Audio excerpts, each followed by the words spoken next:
Ask anything and everything, I am here to answer. Hello sir.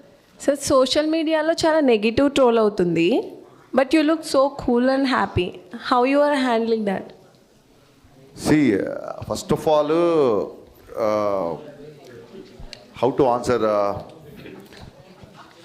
మనకంటూ ఒక character ఉంటుంది.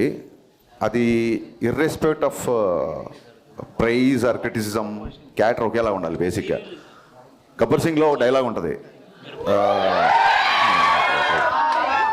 నేను ఆకాశం లాంటి ఉరుము వచ్చినా మెరుపు వచ్చినా పిడుగు వచ్చినా ఎప్పుడు నేను ఇలాగే ఉంటానని. సో ఆ డైలాగ్ ఏంటంటే, సోషల్ మీడియాలో ట్రోల్స్ నాకు కొత్త కాదు, అలాగే సోషల్ మీడియా మాత్రమే జీవితం కాదు.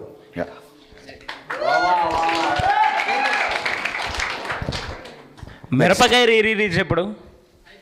మిరపకాయ రిలీజా? ప్రొడ్యూసర్తో మాట్లాడి ఇమీడియట్గా చేపిద్దాం. త్వరగా అయ్యేలా చూడండి. Sure. Yeah hi sir. Yeah చెప్పమ్మా. యాక్చువల్లీ ప్రీమియర్ తర్వాత కొంచెం మిక్స్డ్ టాక్ వచ్చినా, but me writings and Ravi sir acting అయితే చాలా బాగా అనిపించింది. చాలామంది ఆడియన్స్ అయితే చాలా బాగా ఎంజాయ్ చేస్తున్నారు, కొన్ని డైలాగ్స్ కానీ ఎవ్రీథింగ్. సో నెగిటివ్ టాక్స్ ఉన్నా కానీ మీరైతే చాలా పాజిటివ్గా రియాక్ట్ అవుతున్నారు. సో మీ పాయింట్ ఆఫ్ వ్యూలో ఏం చెప్తారు ఆడియన్స్కి? డెఫినెట్గా ప్రీమియర్స్ నుంచి మిక్స్డ్ టాక్ వచ్చింది. అదేంటంటే, with all the due respect, ఇప్పుడు అమ్మాయి అడిగిన క్వశ్చన్కి కానీ సుధీర్ వర్మ కానీ లేకపోతే రమేష్ వర్మ అలాగే కార్తీక్ ఘట్టంనేని వీళ్ళందరూ నాకు friends. But let me be practical.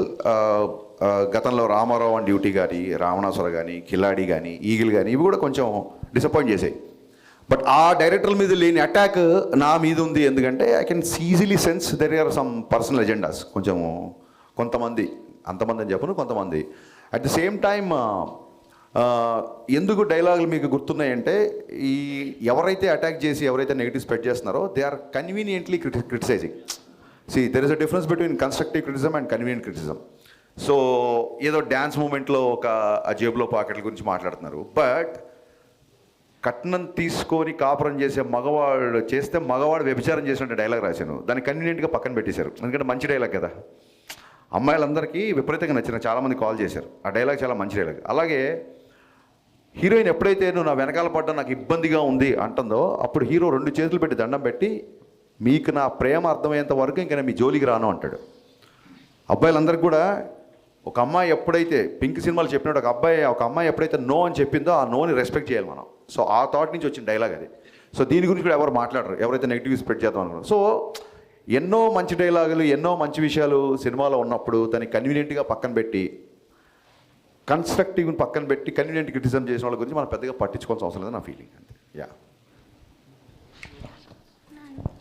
Hi sir, నా పేరు పవన్ కళ్యాణ్.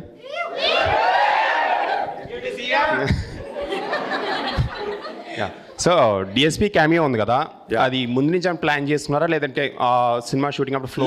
మొన్న నేను పోస్ట్ రిలీజ్ మీట్లో చెప్పినట్టు భాను మాస్టరు, రవితేజ్ గారు అందరు కలిసి నన్ను చేయమన్నారు క్యామియో.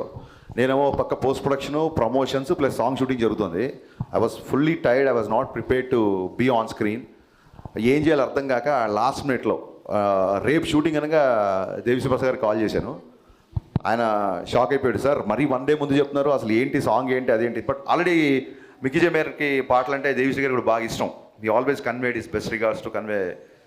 సో నేను అన్నాను, సార్ August 4th షూట్ చేస్తున్నాము, last day of the shoot. So ఆ రోజు ఫ్రెండ్షిప్ డే కదా, ఫ్రెండ్షిప్ డే పరంగా నేను ఫ్రెండ్గా అడుగుతున్నాను, ఇది రిక్వెస్ట్ డైరెక్టర్గా కాదు అన్నాను. మీరు ఫోన్ పెట్టండి నేను వచ్చేస్తున్నాను. That is is greatness actually.